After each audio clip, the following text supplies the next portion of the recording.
Space exploration company Intuitive Machines went public via a SPAC merger yesterday. The ticker symbol LUNR. Joining me right now to discuss this deal, Steve Altemus, co-founder, president, CEO of Intuitive Machines. Wonderful to chat with you. What an exciting topic when we talk about space. And the U.S. government has certainly been investing more. I saw that in the statistics.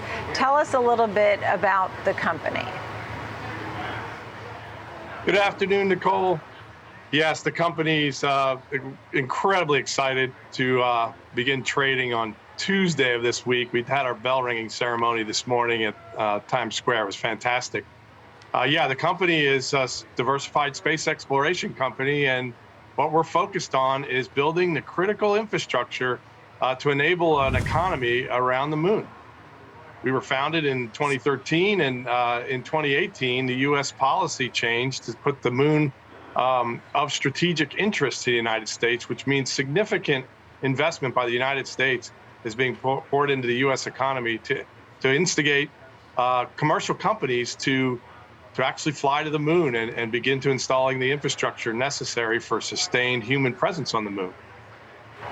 And what does that mean? What does infrastructure mean when you talk about that? I mean, what kind of things are you building or preparing to build, to take to the moon? Yes, if you think about any new frontier, you essentially establish a beachhead to be able to land softly on the moon. So propulsion systems and navigation systems and communication systems are all needed to go into our spacecraft, which can actually fly to the moon and land softly. And then you think about, okay, I need to put satellites in and around the moon. So the satellites can actually do data relay communications from anywhere on the surface of the moon back to Earth. And then what else you do is you do navigation services between those satellites to allow anyone who wants to land on the moon to have essentially a lunar positioning system. So we do that, and then we move to heavier and heavier cargo to supply the critical elements that are going to be needed for humans to live and work and operate on the moon, which is what the Artemis program is all about. And so we're the precursor work to deliver the systems that the Artemis program will actually need to support the humans. I was excited also to support the humans there. You had lunar vehicles to move around the moon, right? I mean, this is exciting stuff. At the same time, you're working closely with SpaceX. What are you doing there?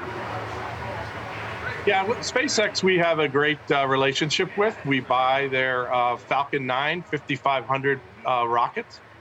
We signed a 5-year, 5-booster contract with them in 2019.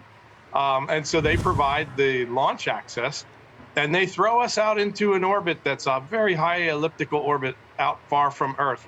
And then our lander, our spacecraft, actually completes the maneuvers that it needs to take us all the way out to the moon, to settle into a lunar orbit, and then to do a powered descent down from the lunar orbit down to the surface. From there, on the surface, we have developed extreme mobility concepts. And that spacecraft called Micronova is going on our mission 2 in November, and it will actually hop into a permanently shadowed region of the moon and actually look for water ice there. So it's landing on the moon and being able to do mobility around the moon. Yeah, and you work, a leading participant in NASA's Commercial Lunar Payload Services initiative. You're awarded 3 missions. If humans go to the moon and you're setting up all of this, I know power, even, having power plants was something so that you can have human sustainability up there too. How long will you plan when you do these missions to have humans up there?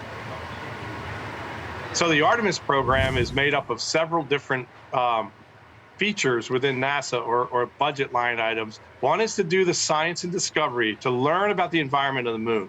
That's where we're flying the NASA scientific payloads to learn about how the dust works, how the thermal heating works, how the communications work, what the radio spectrum background of the moon is.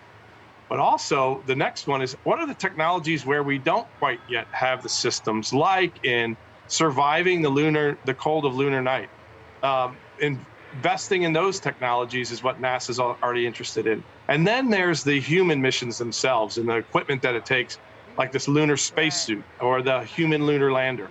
Those are the kinds of things that need to be built and supplied and delivered on the way to footsteps on the moon. And what about, I mean, this is sort of that silly question, when do regular folks get to go to the moon? How far away is that? A few years out, we'll see. NASA's advertising they want to 10? get there in 2025. It'll be a little bit later. So, I think it'd be exciting. I think people could sell tickets today if they wanted to go to the moon. Exactly. Well, there's pre-sales for all the EVs. Why wouldn't there pre-sale for a ride to the moon? I'm sure people would jump on it. It's wonderful to chat with you, Steve, and hear more about this exciting news. And as you said, the U.S. government heavily committed to space with the NASA budget. It was $24 billion. The Space Force saw 26% year-over-year increase, projected growth going forward. It's wonderful. It's exciting. Thank you, Steve Altemus, Intuitive Machines.